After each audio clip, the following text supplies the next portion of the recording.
BNP কিংবা জামায়াত কেউই এককভাবে বাংলাদেশকে নেতৃত্ব দিতে পারবে না। সকলে এক পথে গেলেও এনসিপি সেই স্রোতে গা ভাসায়নি। বিগত সময়ে বিএনপি যখনই সরকার গঠন করেছে এটা একটা জোট সরকার ছিল।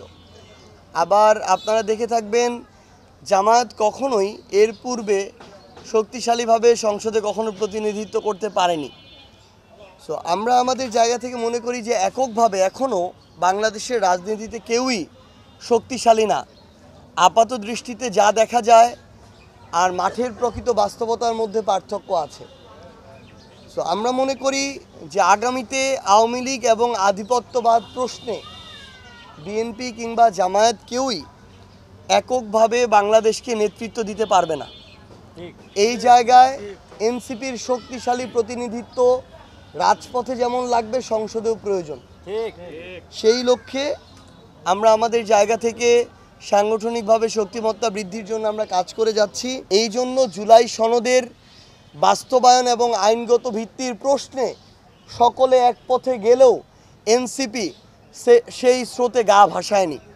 এনসিপি জনগণের প্রশ্নে আপোষহীন থেকে ওই সনদের আইনগত ভিত্তির নিশ্চয়তা চেয়েছে এবং এনসিপি তাদের জায়গায় যতক্ষণ না এই নিশ্চয়তা পাবে ততক্ষণ ওই জুলাই সনদে এনসিপির কারো স্বাক্ষর থাকবে না। অন্তর্বর্তীকালীন সরকারের উপরে আমরা সবাই অনেক বেশি আশাবাদী ছিলাম এবং এই অন্তর্বর্তীকালীন সরকারের বিভিন্ন গুরুত্বপূর্ণ প্রতিষ্ঠান রয়েছে। নির্বাচনের সাথে সম্পর্কিত সবচেয়ে গুরুত্বপূর্ণ প্রতিষ্ঠানটি হচ্ছে নির্বাচন কমিশন। এই নির্বাচন কমিশন একটা বিষয়ে এনসিপিকে তার প্রতীক মার্কা শাপলা দেওয়ার বিষয়ে যে পক্ষপাতদুষ্ট আচরণ করছে এবং বিভিন্ন প্রভাবকের দ্বারা প্রভাবিত হচ্ছে, আমরা এই নির্বাচন কমিশনের উপরে আমাদের ওই আস্থাটুকু এখন রাখতে পারছি না। আমরা খুব করে চাই একটা স্বাধীন সাংবিধানিক প্রতিষ্ঠান হিসেবে অভ্যুত্থান পরবর্তী বাংলাদেশে নির্বাচন কমিশন তার স্বাতন্ত্র্য বজায় রাখুক, মেরুদণ্ডটা সোজা রাখুক। কিন্তু আমরা দেখছি কোনো আইনগত বাধা না থাকা সত্ত্বেও বাংলাদেশের এই নিয়ে আইন পড়ান, আইন লিখেন, আইন প্রণেতা, আইন বুঝেন, আইন নিয়ে মতামত দেন এমন কোনো বিশেষজ্ঞ নাই যাদের সাথে আমরা কথা বলি নাই। প্রত্যেকেই বলেছেন নির্বাচন কমিশন যদি চান শাপলা এনসিপিকে প্রতীক হিসেবে দিতে কোনো বাধা নেই।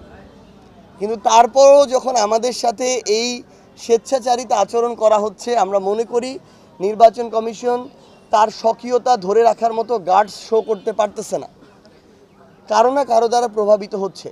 এই নির্বাচন কমিশন যদি এই আচরণ এখনই করে, আমরা নির্দ্বিধায় বলতে পারি আগামী নির্বাচনে এই নির্বাচনের উপরে, এই নির্বাচন কমিশনের উপরে এনসিপি কখনোই আস্থা রাখবে না।